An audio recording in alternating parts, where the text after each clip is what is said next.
अब किसी रोग के अंदर यदि वातज कफज और कफज वातज ऐसा विवरण आता है तो अपने उसको एक साधारण भाषा में क्या समझ सकते हैं?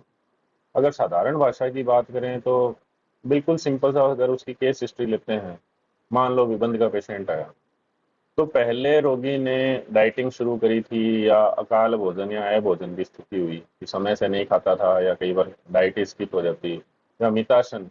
कि भाई बहुत ही कम खाता कि मेरा वजन नहीं बढ़ जाए, ऐसी स्थिति उसने बहुत लंबे समय से डेवलप करी। उसके बाद में उसके विबंध की स्थिति हुई कि कब्ज की समस्या भयंकर रूप से उसके बाद में आनी शुरू हुई। तो उसके अंतर्गत अपने क्या समझ सकते हैं, यदि अपने किसी स्रोत को अपने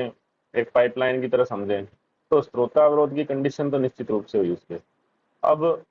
जो एंट्री पॉइंट है वहां पर इतना ज्यादा रुक्ष गुण डेवलप हो गया, रुक्ष गुण ड्राइनेस इतनी ज्यादा डेवलप हो गई कि कुछ आगे सरक ही नहीं पा रहा।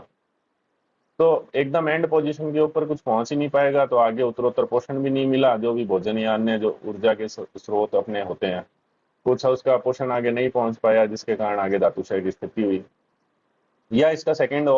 इसका केस हिस्ट्री में आया कि भाई बंदा पहले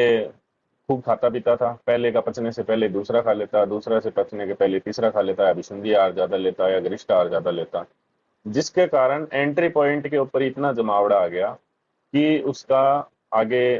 पहुंच ही नहीं पा रहा सिस्टम, वहीं पर ही ब्लॉकेज आनी शुरू हो गई, पाइपलाइन के दूसरे एंड पर कुछ नहीं पहुंच रहा तो भी धातुक्षय की स्थिति हो गई। तो जो पहली कंडीशन है जिसमें वातज कारणों का उपयोग ज्यादा किया गया, बाद में उसके अन्य जो ऑप्शन क्रिएट हुए, तो पहली स्थिति वातज कफज मान के चल सकते हैं कि पहले तो उसने ध्यान नहीं दिया, फिर बाद में अचानक बढ़ाने के लिए सीधे ही अभिसंधि पदार्थ और भारी चीजें खानी शुरू कर दी, तो पहले की स्थिति वातज कफज मान सकते हैं, सेकंड स्थिति कफज वातज मान सकते हैं।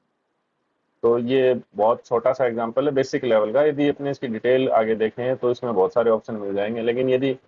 फर्स्ट अपने जिसको कहते हैं प्रथम दृष्टया के अंदर अपने को ये मिलती है तो अपने उसको डिफरेंशिएट कर सकते हैं कि ये वातज कफज स्थिति है कि कफज वातज स्थिति है। उसी अनुसार उसकी जो औषध चयन होता है कि वातज कफज स्थिति आ रखी है तो उसमें शुरुआत में अपने को स्निग्ध औषधि की उपयोग करना हो जो विरेचन गुण भी रखता हो, जैसे कि एरंड हो गया, गंधर्वस्त हो गया, तो इसका कोई योग अपने स्निग्ध रूप में दे सकते हैं। या सेकंड ऑप्शन के अंदर यदि उसके कफज वातज कंडीशन है तो शुरुआत में उसको रुक्ष औषधि ऐसी दें जो विरेचन गुण रखती हो, जैसे कुटकी हो गया, आरोग्यवर्धनी हो गया, या किसी क्षार का उपयोग कर सकते हैं, तो ऐसी औषधि षडधरण चूर्ण हो गया, तो ऐसी औषधि का उपयोग कर सकते हैं अपने कफज वातज स्थिति में। होप आपके लिए ये जानकारी लाभदायक हो, ऐसी छोटी छोटी चीजों के साथ में बने रहेंगे। धन्यवाद।